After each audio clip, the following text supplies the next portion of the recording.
have the opportunity to work with an amazing leadership team this year, and actually all of us will have an opportunity to take part in the Staff Excellence Awards announcements. So you all will have an opportunity to connect with all of our current board members. And so I'm going to go ahead and move this presentation forward. So hold on a second.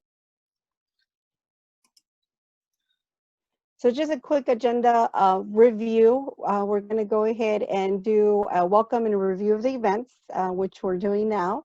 And then we are going to have, Alvin is going to go ahead and talk a little bit about just the categories for Staff Excellence Awards. We're going to focus about 15 minutes almost on announcing everyone who was awarded. And then we will move into our leadership chat with the Chancellor.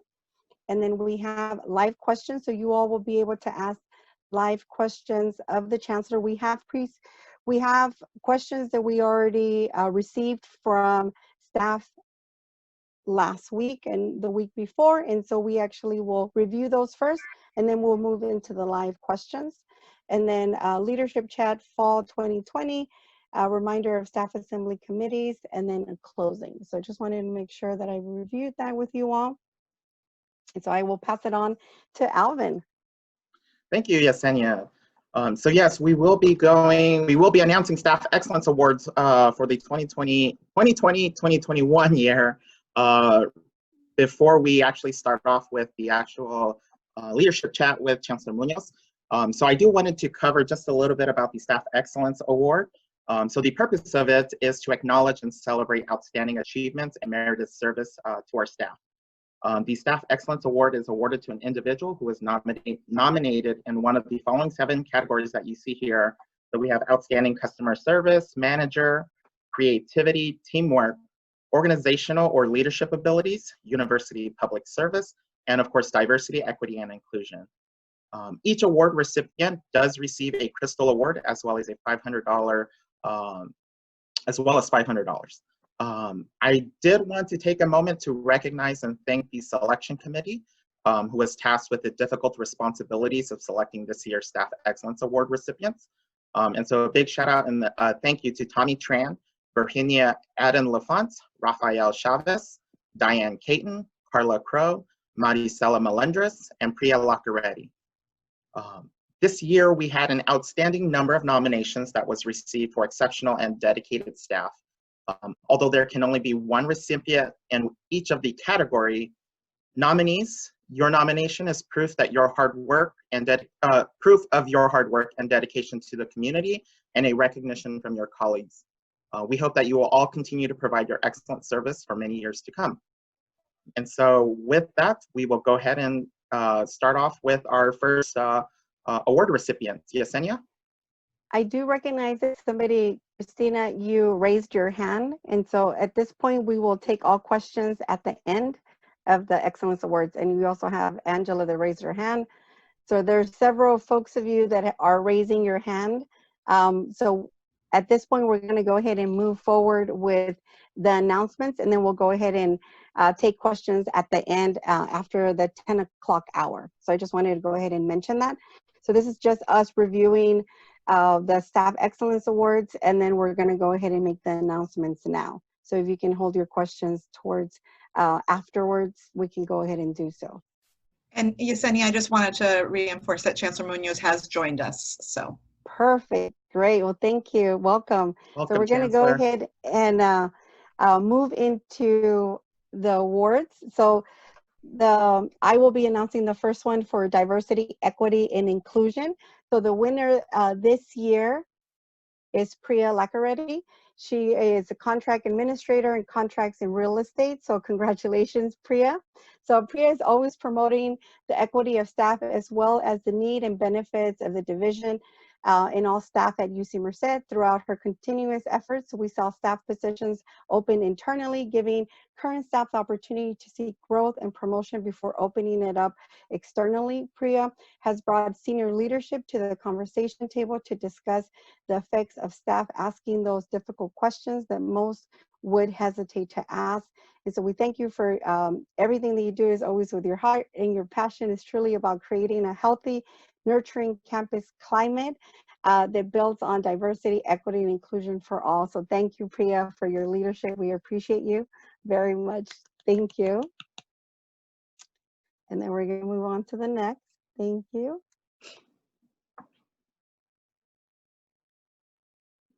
So we have Austin, who's going to be doing the next award. Good morning, everyone. My name is Austin Jones, and I am on staff assembly this year as the co-chair for communications.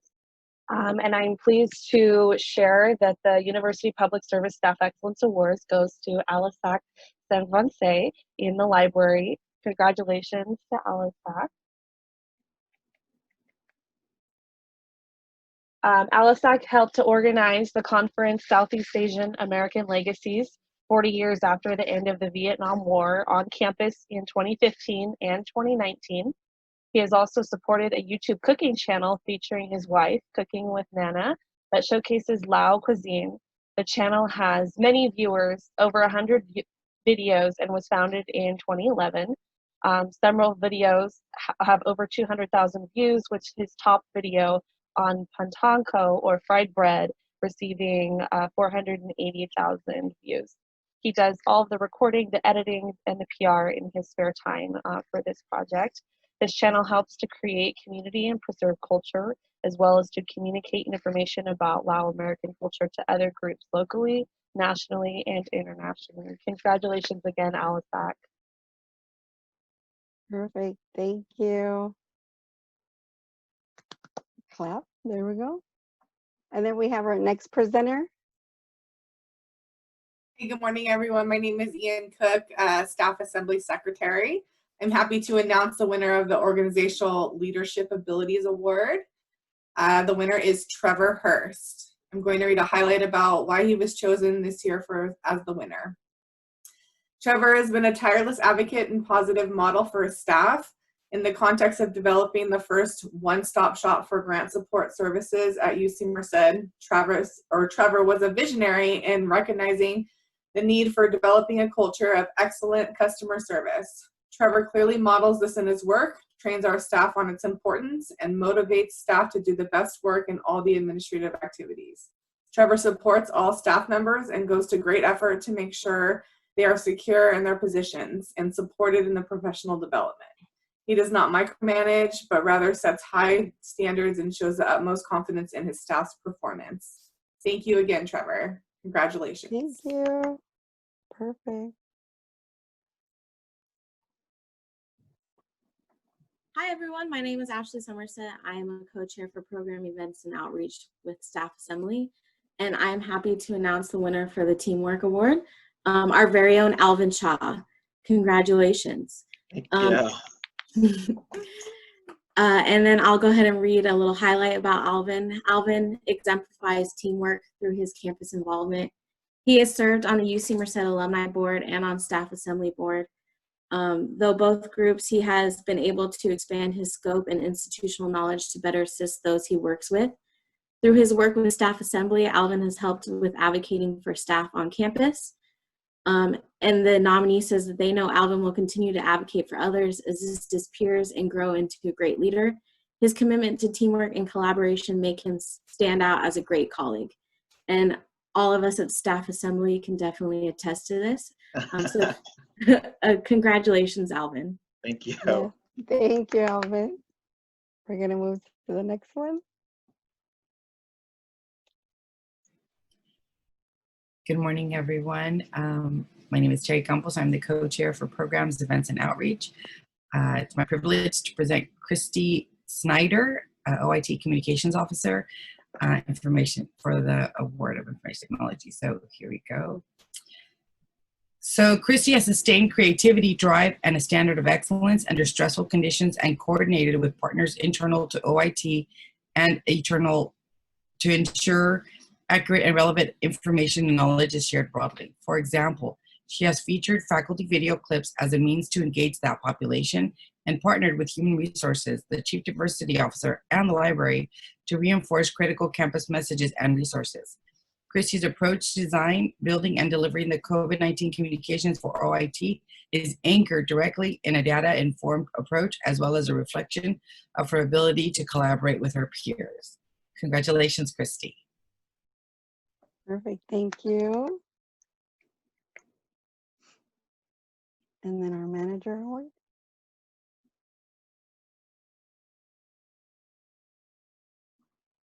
Good morning, everyone. My name is Lorena Magaña Aguilar, and I'm the finance officer for Staff Assembly. And I'm going to present you the award to the manager, and it goes to John Jackson, the Director of Operations and Chief of Staff of the Office of Research and Economic Development.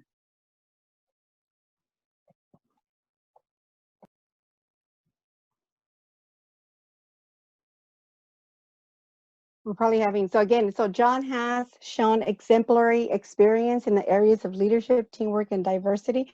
Overall coaching of his staff, he has proven to be just as invested in my career as I am in my own. It can be easy for managers to get bogged down in all of the different duties that they have to do with their own jobs and forget about the advancement of their staff.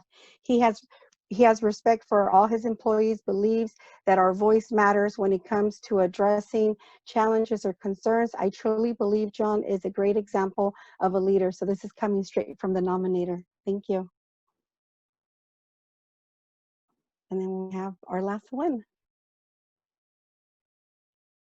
I'm pleased to present the Outstanding Customer Service and Job Performance Staff Excellence Award to Stephanie Peterson in the library. And I'll read some comments from their nominator in just a moment. Stephanie's 20 years of service to UC Merced began in the Chancellor's office. She joined the library in 2013 and currently serves as the Chief Administrative Officer. In this role, Stephanie has a broad scope of responsibility and oversight of the library's administrative services, work that impacts every one of more than 70 staff in the library, ranging from academic librarians and career staff to student employees. For example, Stephanie has been instrumental in recruiting and onboarding new hires, coordinating with grant funders to obtain and expend funding, ensuring vendors are paid for essential library collections, and coordinating staff events to build community and morale. And I've had the pleasure of working with Stephanie personally as well. So congratulations to Stephanie, and I know all of these words ring very true from your nominator. So again, a big round of applause for everybody. Congratulations. Thank you for all your work. We really appreciate it. And we are happy to, again, make these announcements today, this morning. And we are looking forward to, hopefully you all can make more recommendations and submit nominations for the next fiscal year. Thank you. So I'm going to go ahead and stop sharing right now. And we're going to move into our leadership chat. Perfect. So thank you again. Good morning, Chancellor Sánchez Muñoz. My name is Yesenia Coriel, and I'm the Staff Assembly President. So we really appreciate you taking the time to come and connect with us this morning. Can you hear me okay?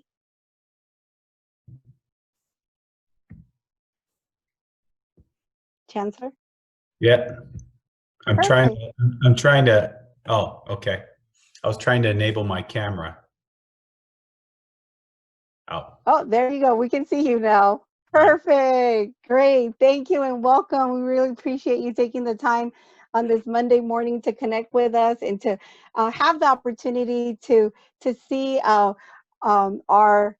folks that are our winners, that we had 7 winners that came recommended by peers in order to make sure that we recognize them for their work in this last fiscal year, 2019 to 2020. So we do this every year, and it's something that we really appreciate having the opportunity to do it live, but unfortunately we're doing it in this platform, but we overall appreciate you being here and being able to hear that as well. Okay, of course, my pleasure. Perfect. I do want to acknowledge that we also do have other folks. We have Luana Putney and as well as Dania Matos who are joining us. And so I am going to go ahead and take a couple of seconds to grab my questions. So we have some questions that we did ask you, Chancellor. And so this is something leadership chat. We try to do it a little bit more casual to some extent. Some of the questions might be a little bit more serious, but it's an opportunity for our staff assembly folks to be able to connect with you and be able to ask some questions. And so the first question that I have, do you have any questions for us, Chancellor, before I move on? No, not at the moment. Perfect. So the first question we have, so we did group them in regards to campus climate, climate, COVID-19, financial impact, professional development, and then we have some work-life balance questions. So the first one is, only when diverse perspectives are included, respected, and valued can we start to get a full picture of the world, who we serve, what they do, and how to successfully meet people where they are. So the question is, how are you planning to build an inclusive organization that all people will flourish and thrive? So that's a question from one of our staff assembly folks. Okay.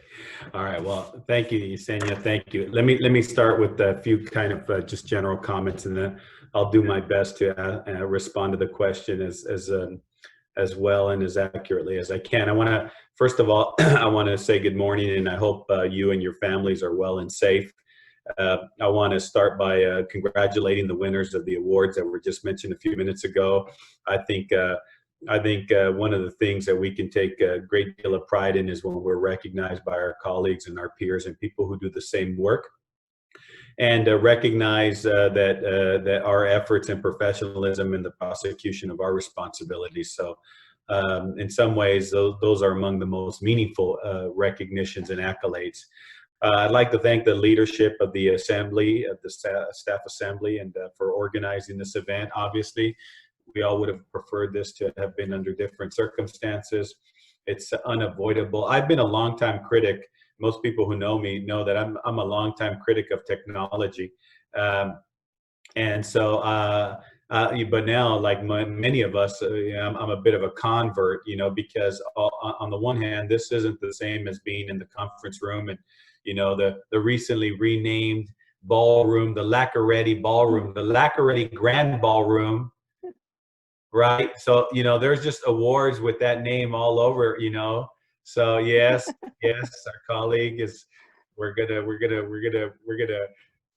recognize, and so it's just so it would be wonderful to have this event there, and but we can't. Although this technology does afford us some measure of interaction, and so that if you just think a few years ago, we wouldn't even have had that, and so.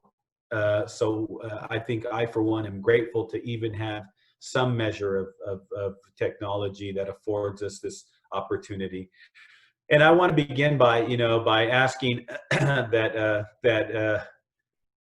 how do you prepare for a fall in almost an impossible sort of situation? That we just think about how to be patient with one another, and how to be professional, and how to be proportionate, and how to be supportive, how to exercise good self-care, and how to be reasonable under unreasonable circumstances. And because this situation that not just UC Merced is facing, the University of California is facing, California is facing, our country is facing. And so now is the time to be as rational and as clear-headed as possible. So congratulations again to the award recipients. Now back to the question. So the question is essentially the importance of diverse opinions. There's a term called cacophony, and it means sort of when many voices contribute. It's often referenced in music. The importance of diverse opinions is, of course, invaluable. There's a book by a fellow named Serwitsky. I always mispronounce the name, called The Wisdom of Crowds. And it talks about the importance of having diverse opinions in the solution of problems. The wisdom of crowds, not the wisdom of the individual. And so this is a very important proposition, and that is that together we ultimately find a better solution because of the diversity of perspectives and opinions that are brought to bear on some kind of problem or challenge or phenomena. Look at, on the one hand, the University of California, Merced, since its inception, by virtue of its location, by virtue of its student body, by virtue of its employees, is fairly diverse when you compare it to many other institutions across the country. While there are pockets where we need to improve that diverse perspective, my own professional background, my own background in scholarship, I think attest to my reliance and fidelity to the principles of diversity and inclusion. And I hope that the campus and its leadership will reflect that, not just in words, but by the people that occupy those positions. Now, I've only been here a month, so I mean, let me just tell you, the expectations that have been shared with me would resemble someone that has been here 20 years. You know, I suppose I'm just going to say, I will, of course, be patient with people's high expectations and ambitions on the principles of diversity and inclusion. I expect them to be high ambitions, but I'll accept responsibility from like 30 days ago and forward, and you can hold me responsible. I will tell you that on some fronts, my ambitions exceed the pace of the campus. Apparently, things move at a different tempo than I would like, and maybe many of us on the call would like. And in terms of some hiring and some standing up some programs and some initiatives, and that have impact and implications for diversity of opinion, thought, and contribution. So, you know, if you help me to extricate the university from some of its procedural, delays, then maybe we can move on some fronts more quickly than on others.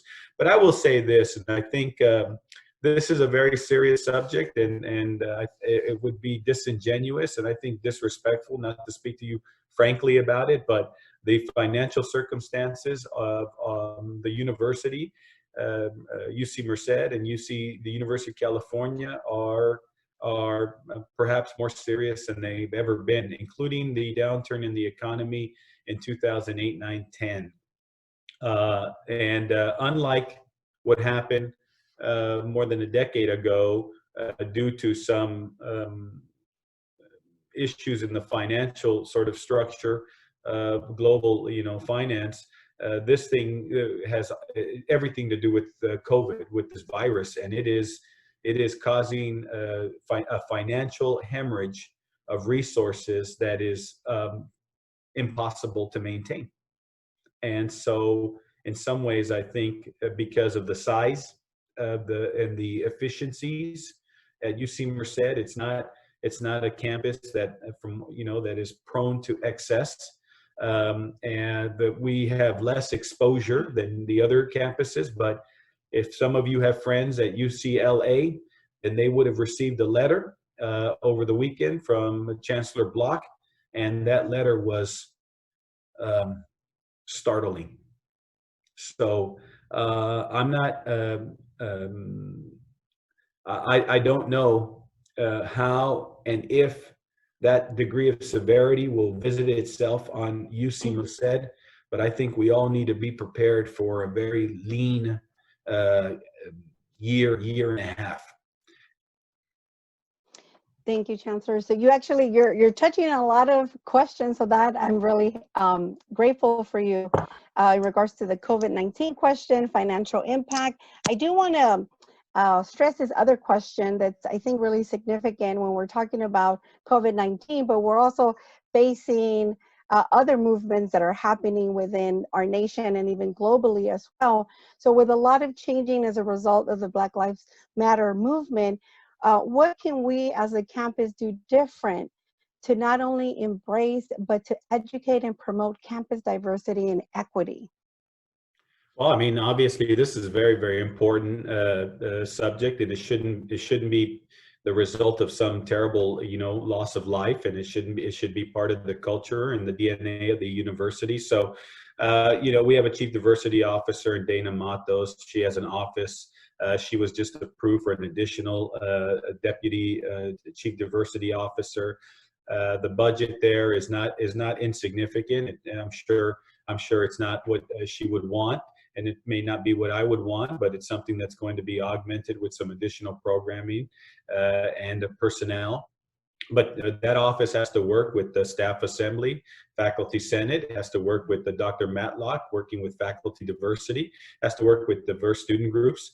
I know that we have some faculty and some student organizations that have expressed some concern and thoughtful recommendations about improvements that we can make to the campus, and we need to. On the other hand, I will say this: we have over 50% Latino, almost 20% Asian students. We have just under about 5% African American students. I read something this morning that we've increased the number of African American applicants and students by almost 40% in the last few years. That's good. That's not good enough. We have, I think, 8% growth in African American applicants. It's not enough to have applicants. You have to have applicants that enroll and register and then attend and then graduate at approximately the same rate of other groups. That's one thing that many of you may or may not be aware of. But the graduation, they talk about the achievement gap. That is when one group might graduate at a much higher percentage than others. At UC Merced, there is relatively no achievement gap. That is, most groups that persist through their completion of their degree program graduate at approximately the same rate. That's quite unusual. That's quite extraordinary, and it exists. So on the one hand, there's no doubt that we need to do some things. I know that there have been some recommendations, for example, on some speaker series, and one in particular, an African American speaker series, as well as a Latino speaker series. I inaugurated that at one of the institutions I worked at. We brought, for example, very prominent academics like Cornel West, who's arguably one of the most important African-American intellectuals of our time. We brought people like Harry Belafonte, which many should know as, was one of the most active. At one time, he was one of the most visible personalities in the world, and very involved in the civil rights, very involved with Dr. King, very involved with Malcolm X. And so those programs need to be held. People of that kind of career and that kind of insight to share with our campus, and I'd be very interested in helping develop programs like that, as well as how do we begin to also look at some of our campus policing and some of our campus safety measures to make sure that everyone also feels safe, right? Safe and comfortable, and an equal part and value of the fabric of the university. So I'm very optimistic that our diversity office, in concert with the other units like yours and others, will begin to introduce some innovative programming to further enhance what already takes place on our campus.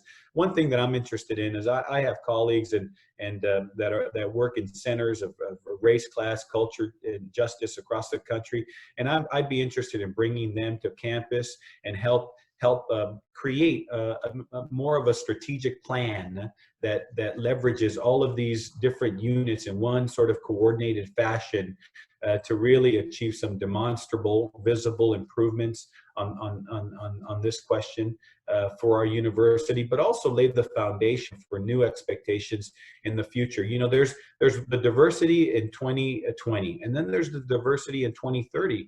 And then the diversity in 2040 might look very differently. Let's position ourselves to always be responsive to not just racial diversity, ethnic diversity, cultural diversity, linguistic diversity, LGBT, physical diversity, financial, socioeconomic diversity, right? Diversity of thought, diversity of experience brings a diversity of intellectual curiosity to our campus. And we want to be a space that values all of it. Perfect. Well, thank you very much. That's really helpful to hear about the campus investing in the EDI office, because that's really important, because people really want to be educated so then they can find out how they can be supportive and be part of the changes happening on our campus. So thank you for those words. So I'm going to move to a question, and we have about 5 or 8 questions that we have to try to get through. This is very ambitious because we only have you till 10 o'clock. So we actually, I'm going to also be monitoring our time. We're going to be going through these questions till about 9:45, and then we actually will open it up for any live questions that people might have at about 9:45 to give people about 10 minutes to ask you any last minute questions as well. So the other question was, Yesenia, should I interpret your diverse summary to mean that I should truncate, shorten my answer? Well, I'm just saying that we're trying to get through all if that's the case, I want you to tell me, I'm listening, and I will be more concise. Okay, well, that would be helpful for these questions, but I am going to go ahead and afterwards, if we don't get to all these questions, we'll go ahead and try to get your office to answer them, and then we'll put those up. How's that? Because I also don't want to miss out on people really getting to hear your authentic responses. And if it takes a little bit longer, it takes a little bit longer, and we're okay with that as well. Okay, so my next question is regarding COVID-19. Have there been any discussions at the regions level regarding extending or supplementing the COVID-19 administrative leave that you're aware of?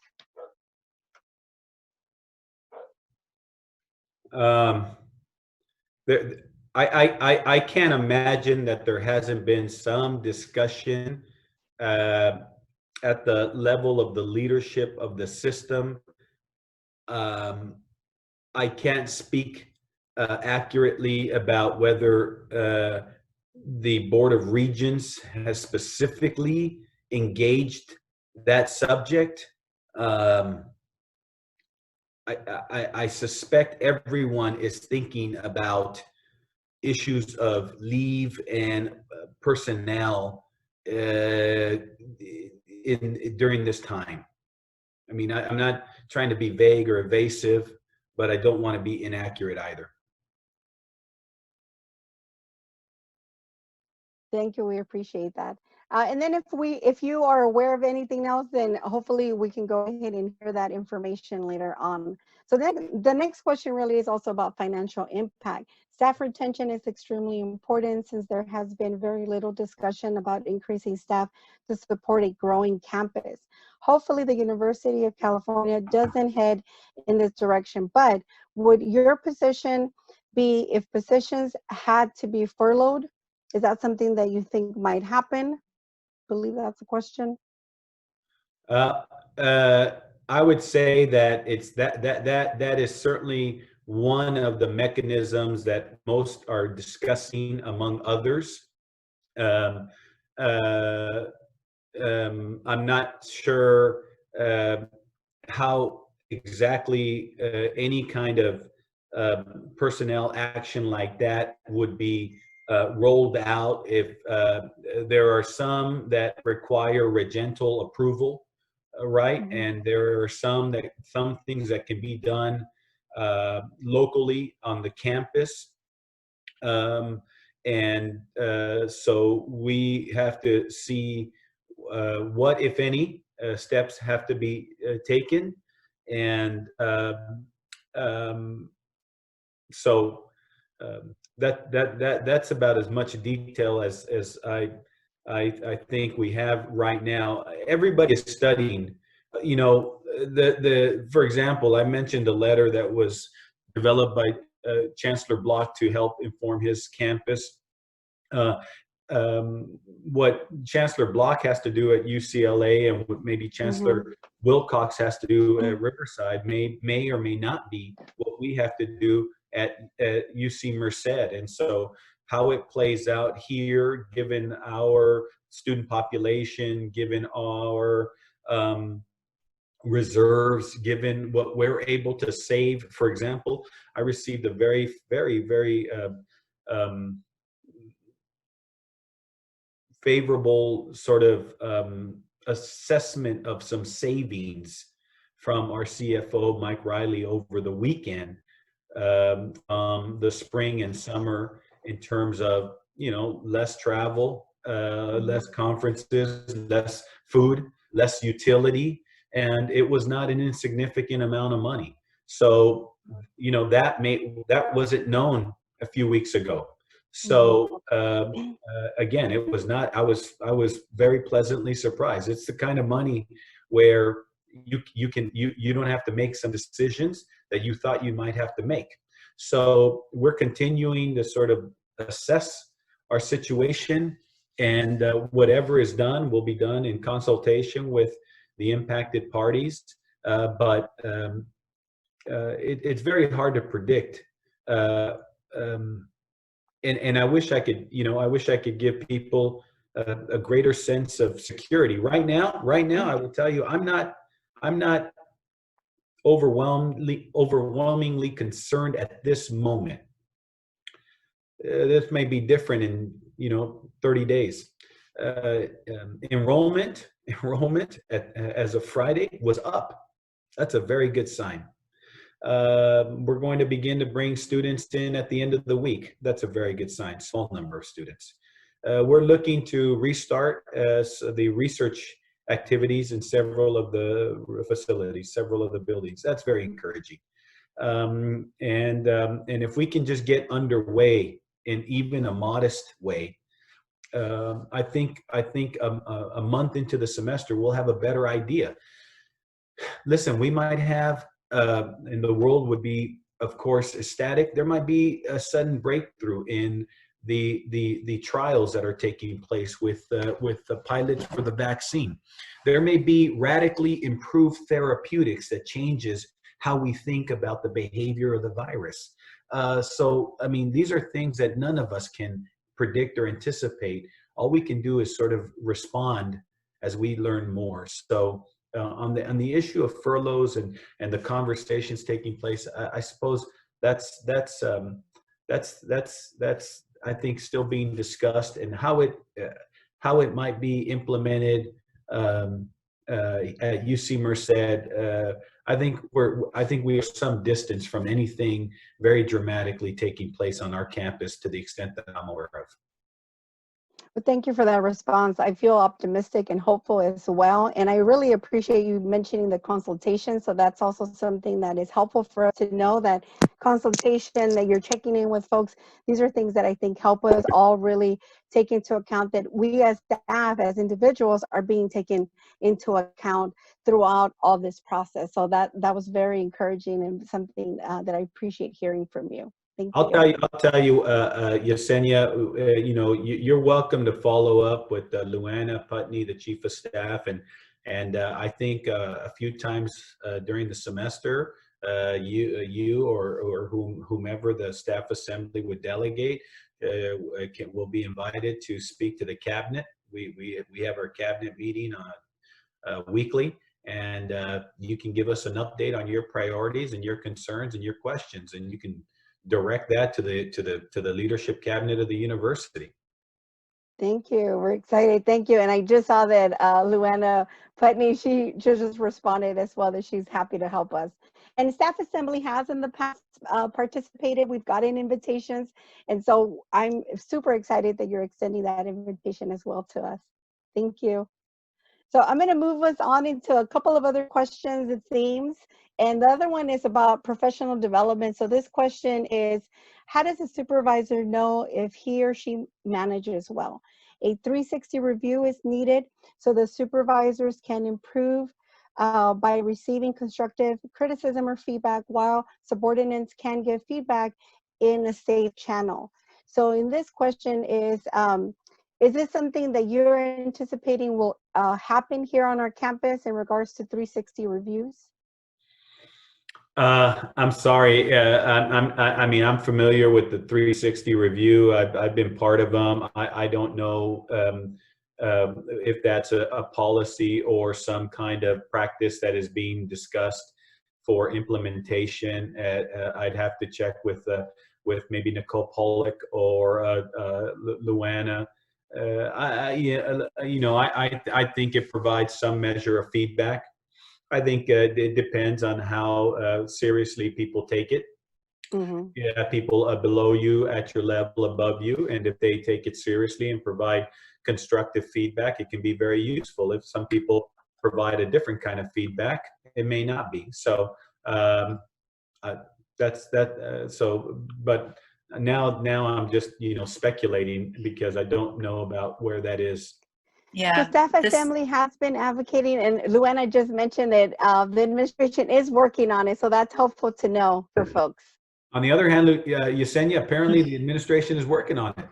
Yes. Yep. And let me follow up with Nicole, because I know we were looking at a couple different pilot sites, maybe Chancellor's org. Perfect. Thank you. So I do want to go ahead and give you, so we have some work-life balance questions that we wanted to ask you, but we're running a little short on time. So I wanted to actually give you an opportunity to share a little bit about your vision to us in regards to what are your short-term goals? Because I do want to acknowledge the fact that you said, you've been here about a month. And so wanting to give people an opportunity to kind of see what your vision is for 3 months, 6 months, and maybe a year would be helpful for us as staff to know. And then the rest of the questions we could probably work with staff in order to be able to get some of those responses. But I did want to give you an opportunity to kind of share a little bit about your vision for 3 months, 6 months, and a year in regards to maybe how, anything you want to share with us about that time frame. Of course, thank you, Yesenia. So let me try to respond to 3 and 6 months, because I can't, and I've never been accused of having a limited imagination, but I can't even imagine a year from now. The inbox is just overwhelmed. So look, I think all of us need to be focused on trying to complete the fall semester, trying to retain our students, trying to persist them through the end of the semester, working with our faculty to return them to their laboratories to conduct their research, trying to minimize any kind of illness among our students, our faculty, and our staff. Working to bring, I'm working with the UC to bring telemedicine to our campus this fall. Telemedicine, telecounseling. We're also in discussions right now to try to bring some measure of medical clinic, medical services to the campus this spring. It's likely,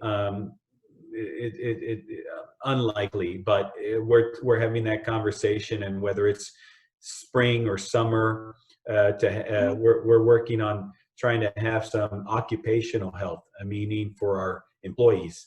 Not just for student health. So really my focus at the moment is managing COVID, managing enrollment, managing student success. Okay, we universities are places of instruction. We work with students. Okay, our faculty teach and conduct research that involves students, and so that's my greatest focus right now, in a safe environment. I mean safe physically, I mean safe emotionally, I mean safe racially, I mean safe intellectually. So that's my focus for the next 3 months. And obviously learning the campus, learning the policies, learning the procedures, learning apparently that we have some effort underway for a 360 evaluation. Learning who people are and how my office might be of assistance, bringing myself to the attention of many benefactors, and of which there are many, of the university, developing some town and gown relationships. That's my focus for the fall. I think we have a wonderful opportunity beyond that to recover from COVID-19, hopefully. To maintain the financial integrity of the institution, and that's going to be very challenging. Very challenging. The institution has some structural issues that let's just say COVID is exacerbating. And then work with the system, obviously, to continue to develop. We were awarded just under $10 million for the design of a health, a behavioral science, and medical education building on our campus. That's a very high priority to have it eventually on our campus. And then that'll be voted on in September.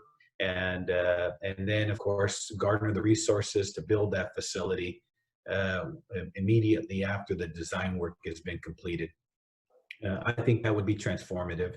There's a plan right now underway for a school of management that's going through its academic review process.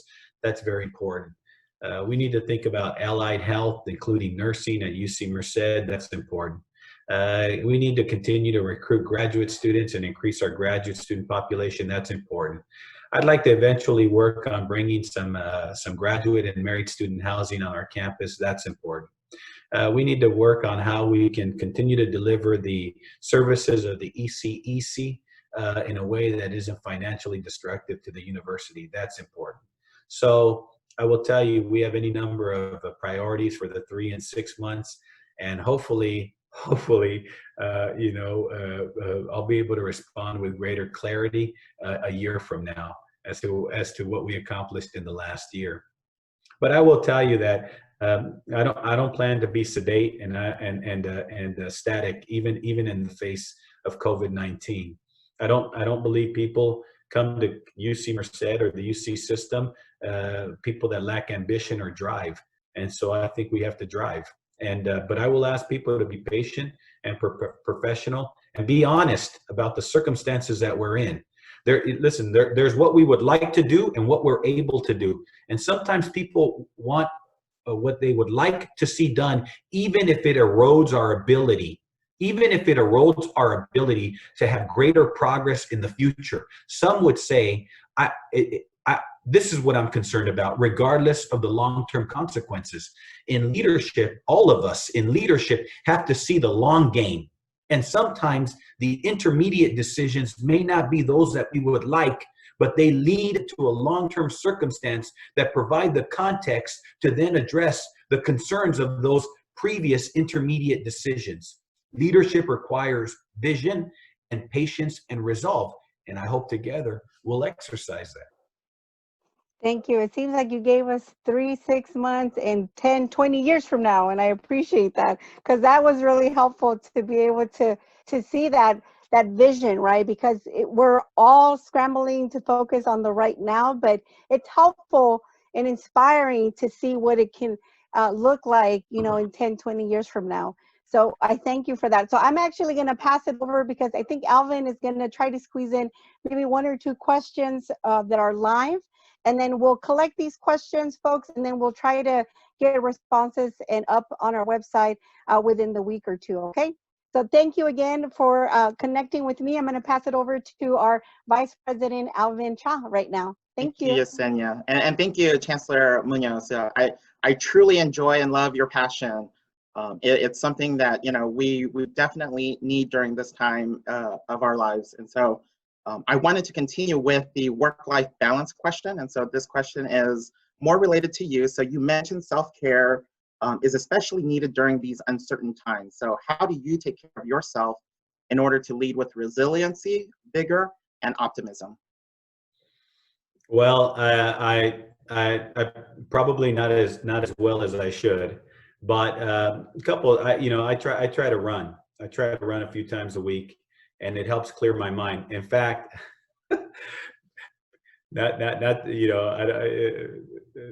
Priya has a relative close to where I live, and we often pass each other in the morning, and we have a quick chat. And so I try to run a few times. I try to get out.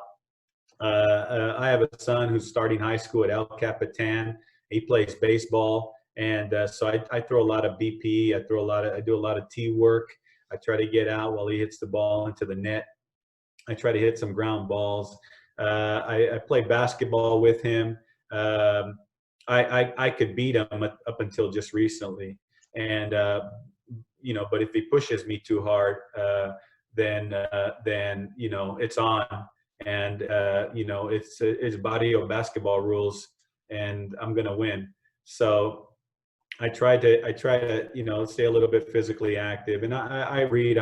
I try to read 2 or 3 different things at the same time. I'm reading a great book by a guy named Wes Moore called The Other Wes Moore, and I'm reading a book by a guy named Kendi right now on anti-racist sort of topics, and so I think it's important to stay active as a reader, and then I try to. My wife is a faculty member, and so we it's part of our life. It's what we do every day. We've been part of an academic sort of environment for a long time, and so. And I barbecue. I think one of the things that I do that's for therapeutic is I barbecue. I grill, but that's not what I'm talking about. Barbecue. I'm talking about 12 hours, briskets, ribs, shoulders, and nobody complains. Nobody complains, and everybody asks for seconds. So but I work a lot, and I don't stop working, and that's just my temperament, and I've been like that for a long time. Yeah, thank you. And I do want to also, following kind of what you said, Chancellor Muñoz, I think it's extremely important because us in Staff Assembly, we did have a discussion in regards to making sure that we take our lunch break, making sure that we take our 15-minute break and get away from our laptops and our computers so that we can do something or actually eat. And so I think that's extremely important in regards to well-being and staff care. So, Elvin, let me say something on that point, because I'll tell you again. I said earlier, I've been a long-time critic of this technology, and now I appreciate differently. I'm trying to be a bit self-effacing. I appreciate the functionality of this modality under these circumstances, but I've been reading more and more articles about how, when we're in back-to-back Zoom meetings, there's no respite, there's no break. People are sitting for long periods of time.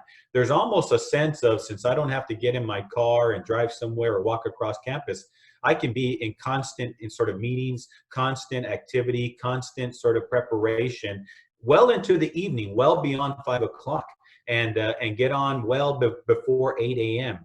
And so for some people, this is creating more labor. Number one, that's an issue. People don't have the natural breaks in the way you're describing. And then, of course, as we come back to campus, there's some people that are anxious. I think this speaks to what one of the questions that Yesenia presented me with is sort of the anxiety, the angst of, if I don't go back, if I don't show up, particularly if you don't feel well or have to care for someone or may have been exposed to someone. And if I disclose that, do I have to be concerned about my employment status? And I hope people don't feel that way. I would be very, very concerned about somebody who decides I'm going to stay home because I'm caring for someone that is COVID positive, and I don't want to expose my colleagues on campus, and some supervisor or manager sort of takes exception to somebody who's been exposed caring for somebody at home and wants to exercise some personnel action. I mean, that should never be the case. So people need to care for themselves, and in some instances, they will have to care for people who are ill, and by extension, subsequently care for themselves as a result of that exposure. And they shouldn't feel any pressure to return to campus until they are well. Okay. And if anything, this has shown us that that person staying home, the university will continue to function. Okay. So we're all functioning right now. We're not on campus. So that, and then of course, the incessantness of technology and the absence of normative sort of breaks that would have occurred in a face-to-face sort of environment, I think is something that we should all be cognizant of. Yeah, I completely agree with you, Chancellor Muñoz, and that leads right into kind of our next question. And I also want to make sure that we have enough time for you to provide a closing for us as well. And so knowing that remote work can be done for many of our jobs and our positions and what we do in our daily life, would you encourage supervisors and or staff to work together to schedule some sort of remote work if it's needed and it's justifiable upon return to campus? Yes. That's the exact answer that we wanted to hear. I mean, I think that's something that I know in regards to my department, that's something that we truly want to work towards, because we know that my circumstances is not going to be the same as somebody else. They may need to care for children and make sure things are back to normal before they can return to campus. Whereas, you know, I can fully pack up and return back to campus without any worries. And so, so we're extremely happy to hear that that your response is yes. Those decisions, I think, are best suited for at the department unit level, and then obviously that manager supervisor has to speak to their to their supervisor, and eventually it rolls up to probably somebody named vice chancellor. And I mean, but that sort of thing should happen on department, unit, case by case basis. Some units, Elvin, as you know, lend themselves very easily to remote sort of work. And some an electrician, a groundskeeper, somebody in the mailroom, less so. But that shouldn't be the decision of a chancellor. That should be the decisions of people in the area, and we should always, particularly now, certainly through the fall, maybe into the spring, people should be able to be flexible and determine what's best to maintain the operational integrity of the university. Without the operational integrity of the university, all of our situations are in jeopardy. Yes? So let's assume that everyone is equally committed to the operational integrity of the institution. Yeah, and I think just to kind of follow up with what you said, I think the mantra that we've been going off of is maximum flexibility. And I think that's something that we're continuing to do, and we do very well, because we work very well together, and we understand that there's a need to be flexible when the time comes. And so with that, I did wanted to kind of give you a moment, Chancellor Muñoz, to provide us a quick closing, because I know we're just about the 10 o'clock mark for you. Okay. All right. Well, I'd like to thank you again, Alvin, Yesenia, and the leadership of the Assembly, and everyone that joined us. And I apologize if my answers weren't as thorough or as detailed as some of you would like. Again, I just want to emphasize that we are in really uncharted sort of territories, and were this a different fall, I think we would have much more precision and detail. But I will ask people to be patient and professional, and to be reasonable, and to understand the seriousness of the circumstances that we find ourselves in. Having said that, I think that we're in a better position than many others to overcome the challenges of even COVID-19. And there's nothing more important at a university. It's not the buildings, and it's not the lab equipment. It's not the technology or the software that make a university. It's the human capital. And by that, I mean students, and I mean the staff, and I mean the faculty, and I mean the administration. That's what makes a university an institution that, look, I've always felt, and I've been in this industry for a long time, I've always felt it's a privilege to work in higher education. It's a privilege to come to work and to be a part of something, and to shape someone's future and someone's aspiration, to take someone who came from very little and give them an education to achieve so very much, and to have a small role in creating the next generation of leadership for our region, for our state, and for our country. So I, for one, always to this day, show up with excitement and enthusiasm and purpose. And I hope all of you feel the same. And these are very challenging times. And but I will tell you that we've had other challenging times, whether it's related to fire or earthquake or economic downturn. And but we're a campus of resilience and resolve and fortitude.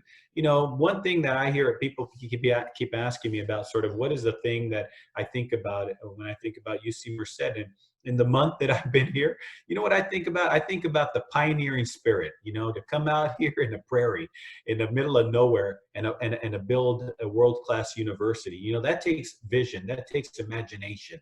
So, with vision, imagination, and care, let's work through the fall and see where we're at into the spring. I always think about doing what's necessary and then doing what's possible. And if you do those two things, often you find yourself achieving the impossible. So let's achieve the impossible you know, or the possible during this impossible sort of situation this fall with the virus and a different kind of fall semester than all of us hope for. Let's care for each other. Let's look out for our friends and our colleagues. Let's care for each other as well, as I said.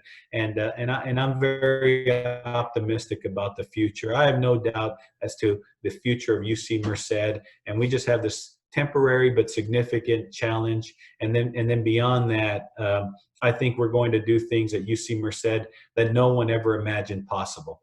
But it won't be because of a chancellor or a provost. It'll be because of all of you and the deans and our faculty and the provost and the chancellor and the Board of Regents working in concert with one another. And I'm supremely confident about the future of our campus with your support. Perfect. Well, thank you, Chancellor Muñoz. We really appreciate it. And so it's already 10:02, and I know that you have to mosey on into another meeting. And again, we appreciate you taking the time this morning to actually spend some time with staff, to listen to our Staff Excellence Awards, and to congratulate our winners. And we look forward to many more connections with you as Staff Assembly. Thank you. Thank you all. Okay. Okay, bye. Gracias. Bye. And so those of you that are still here with us, we ask you to please stay with us for a little bit longer. We ask you to give us about another about 15 minutes. We as Staff Assembly would like to continue to connect with you all regarding a couple of announcements. So if you can please stay with us, those of you that can, for a few minutes.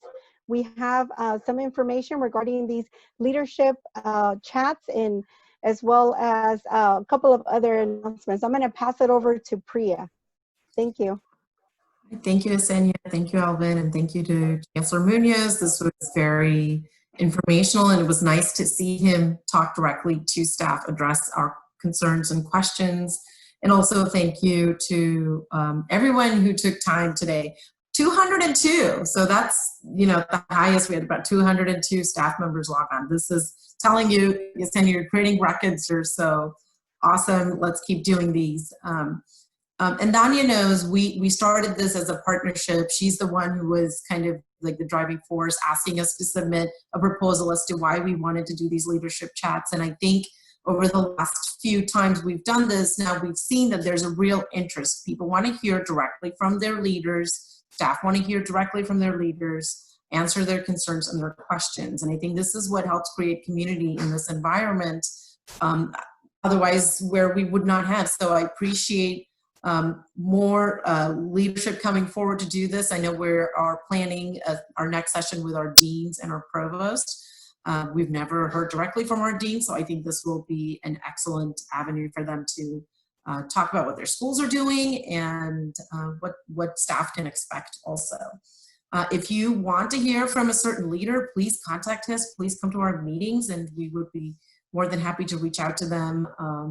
In the past, I know that you wanted to hear from the police chief, from our CFO, so all of these will be planned. It just takes some time because of all our additional responsibilities. So hang in there. And again, one quick thing, thank you all for the text messages and Skype messages that I've been receiving. I appreciate all of you, and we will continue our amazing work here at UC Merced. Thank you.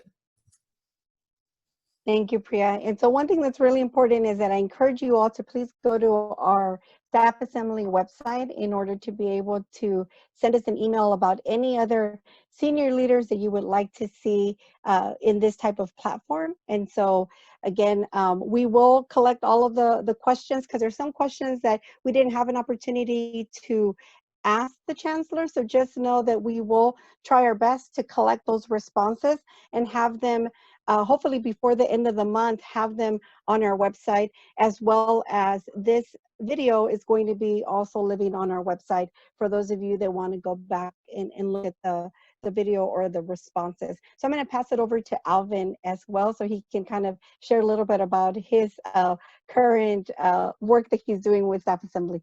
Thank you.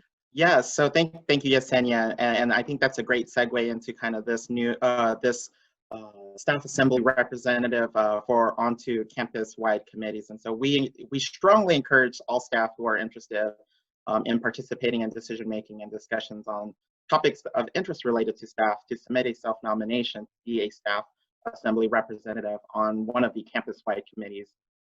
This is an extremely great way to get involved and participate, as well as stay connected with Staff Assembly.